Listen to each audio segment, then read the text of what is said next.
वैसे तो आप वही हंसी मजाक वाले सारे कॉमेडी बहुत ज़्यादा करते हैं और बहुत ज़्यादा हमने देखा भी है। इस फिल्म में आप किस तरीके का कर रहे हैं? अब बताने की जरूरत थोड़ी रही, इतना काफी हम आपके मुँह से भी सुनना चाहते हैं ना। चीज तो वही है ना, मर्द तो मर्द ही है।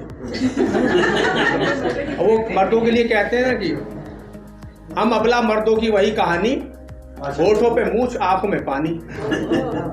तो वो सबकी लगभग हाँ 19-20 हो सकती है, बाकी चीजें वही हैं, दायरे वही हैं सब।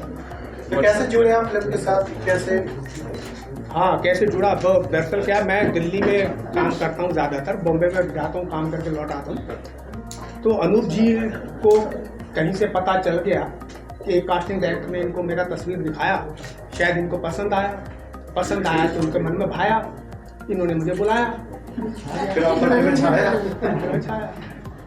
फिल्म के अभिनेत्री से जानना चाहेंगे कि आपने बोला कि प्यार होने के बाद शादी हो जाती है, और वैसे तो क्या होता है जब शादी होती है ऐसा लगता है लड़का फंस गया है और उसके ऊपर बहुत सारी मतलब बंचे, बहुत सारी ऐसी चीजें उसके सामने आती हैं। तो हम जानना चाहेंगे कि शादी के बाद किस तरीके से मतलब साथ देना चाहिए, या किस तरीके से इस फिल्म में जो है कि थोड़ा बताया गया है। फिल्म में तो मैं नहीं बताऊंगी क्योंकि वो आप फिल्म देखें और फिर उसे जानें, बट आपका जो क्वेश्चन है उसको आई कैन आंसर कि शादी के बाद आई थिंक अगर मैं एक औरत होकर शादी करती हूँ, मैं अपने हस्बैंड से एक सर्टन काइंड ऑफ रिस्पेक्ट चाहूँगी कि वो दे, अंडरस्टैंडिंग चाहूँगी, तो वो अंडरस्टैंडिंग मुझे रिटर्न भी करनी पड़ेगी।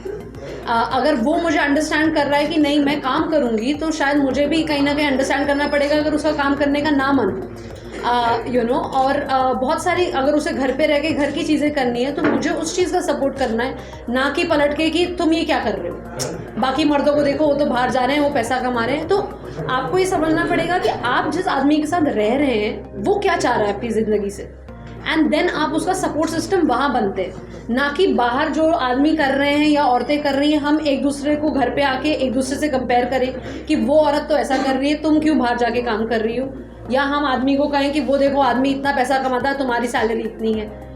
ये कंपैरिजन जो है आई थिंक वो करेक्ट डेफिनेशन नहीं है सपोर्ट बनने का।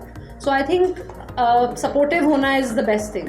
फिल्म के अभिनेता जो है बहुत कम बोले हैं, ऐसा लगता है कि इनके ऊपर कोई दबाव है।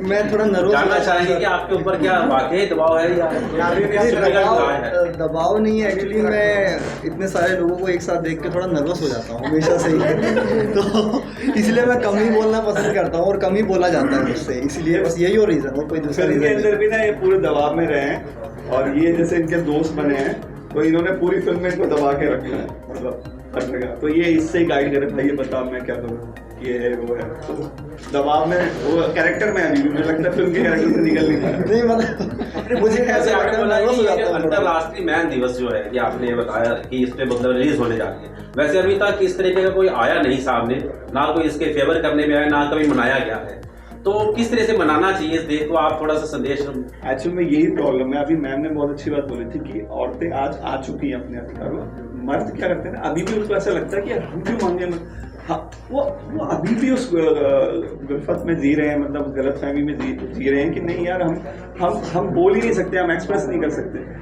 देखिए इंटरनेशनल मेंस डे हो या वुमेन्स डे हो, इसलिए होता है कि एक डे, हर चीज़ का एक डे बनाया गया, फादर्स डे, जिस दिन हम उस जिस पे डे है उसको इज्जत दें। मतलब जैसे हम फादर्स डे होता है तो फादर्स को ग्रीटिंग देते हैं, मदर्स डे होता है तो वुमेन्स डे होता है तो वुमेन के लिए, तो उसी तरह से मेंस के लिए भी होना चाहिए ना। क्या आपके पिता के जीवन में मतलब क्या सिर्फ माँ का ही आपका योगदान, पिता के बिना क्या आप यहाँ हो सकते थे? तो पिता को आपने देखा होगा हम माँ को बोल देते हैं, पर्सनली भी हम कभी पिता को नहीं बोलते डैडी थैंक यू, होता ही नहीं है, पर बेटी का फिर भी थोड़ा बहुत हो, लेकिन बेटों का तो बिल्कुल ही नहीं होता। तो आदमी ही आदमी का दुश्मन, जैसे औरत औरत की दुश्मन है, तो इसीलिए वो उनको आना चाहिए ना। हमने तो अपनी कोशिश की है, ऑर्गेनाइजेशन पर वाले भी ये बोलते हैं, आपने जैसे बोला सेल्स के, तो बोला लोग मर्द ही नहीं सवाल किया आपने दुखती ये अभी हम 1.5-2 साल में हम बहुत लोग बेचारे हुए हैं क्योंकि कोविड के कारण बहुत लोगों के रोजगार की। सिनेमा इंडस्ट्री आपको पता है थिएटर अभी चालू है, कई जगह 50% है, तो थिएटर एंटरटेनमेंट इंडस्ट्री तो बहुत डैमेज हुई है सिनेमा। हम लोग ने जब शूटिंग की थी उसके बाद ही लॉकडाउन लग गया जब हमारी फिल्म रिलीज होने वाली थी। आप सोचो कि 1.5-2 साल अपनी फिल्म को लेके बैठना है, करोड़ों का इन्वेस्टमेंट होता है, फिर उसके बाद ये डिसीजन लेना हमने ये तय किया था क्योंकि हमारा सब्जेक्ट ऐसा कि अगर हम सिर्फ OTT में डाल देंगे तो लोगों को पता नहीं चलेगा। हमने डेट चुनी कि जिस दिन इंटरनेशनल मेंस डे है हमारा सब्जेक्ट कनेक्ट करेगा। टाइम कितना लगा शूटिंग तो 1 महीने में हो गई, गुड़गांव फरीदाबाद में हुई पूरी शूटिंग। मालिक अपनी भूमिका के बारे में बताइए, क्या रोल है आपका, क्या करैक्टर? मेरा जो कैरेक्टर है वो मेरे कैरेक्टर का नाम रुद्रा है एंड जो विराज है उनका चाइल्डहुड फ्रेंड हूँ, चट्टी बट्टी हैं साथ में ही बचपन से बड़े हुए हैं। मेरा जो कैरेक्टर है थोड़ा बोल्ड टाइप का, जो सोसाइटी एक तरीके से कहती है कि हाँ भाई ये मर्द है, तो उस तरीके का मेरा कैरेक्टर है। और एक्सप्रेसिव भी हूँ, हर चीज़ में अपनी मर्जी से सारा कुछ करता हूँ। एंड बचपन से हम दोस्त हैं, तो कोई भी दिक्कत होती है छोटी से छोटी तो मेरे पास लेके आते हैं, भाई अब कैसे करूँ, इस चीज़ का क्या करूँ, इसका सोल्यूशन बता रहे थे। तो उस तरीके का मेरा कैरेक्टर है। एंड अगर वो मतलब जैसे शिवालिका जो है उससे प्यार करता है तो उसको कहने में डरता है बहुत, तो वो भी मैं ही बताऊंगी भाई मैं प्यार भाई क्यों करता है, तो बोलेगा मैं थोड़ी ना बोलूँगा उसकी जगह। तो उन सब चीज़ों में मैं उसको सपोर्ट कर रहा हूँ, बूस्ट कर रहा हूँ कि हाँ भाई तू इस तरीके से सोसाइटी में रहेगा तो तेरे को कौन पूछेगा, तेरी कोई वैल्यू नहीं रहेगी। तो उस तरीके का मेरा एक्चुअली ये सर वुमेन सेल तो काफी चल रहे हैं, लेकिन मेन सेल की स्थापना दिल्ली में 1-2 बार हो चुकी है, कामयाब नहीं हुए। आपने कोशिश की क्या है मतलब हम जानना चाहते हैं। तो हमारी कहानी में अभी ऐसे ट्रेलर में दिखता है तो हमने हल्का फुल्का कॉमेडी रखा है, लेकिन फिल्म के अंदर बहुत से ऐसी चीज़ें जो कि वो मुद्दे को उठाती है, जिसमें जब आपकी फ्रेंड बोलती मैं ये केस कर दूंगी वो कर दूंगी, तो ये बोलती है कि ये गलत बात है, अगर मर्दों को कानून का गलत इस्तेमाल करना चाहिए तो औरतों को भी नहीं करना चाहिए। वो सारी चीज़ें हमारी कहानी के अंदर, कानून की नज़र में सब बराबर हैं, तो सबको ये हम किसी भी जेंडर को टारगेट करके ये तो सिर्फ एक जस्ट कहने की बात है, लेकिन उसके अलावा जो सबसे इम्पॉर्टेंट चीज़ है वो ये है कि एक्चुअली में मर्द का दर्द होता क्या है, किस चीज़ से जूझता है मर्द, या हमारी सोसाइटी किस दर्द से जूझ रही है।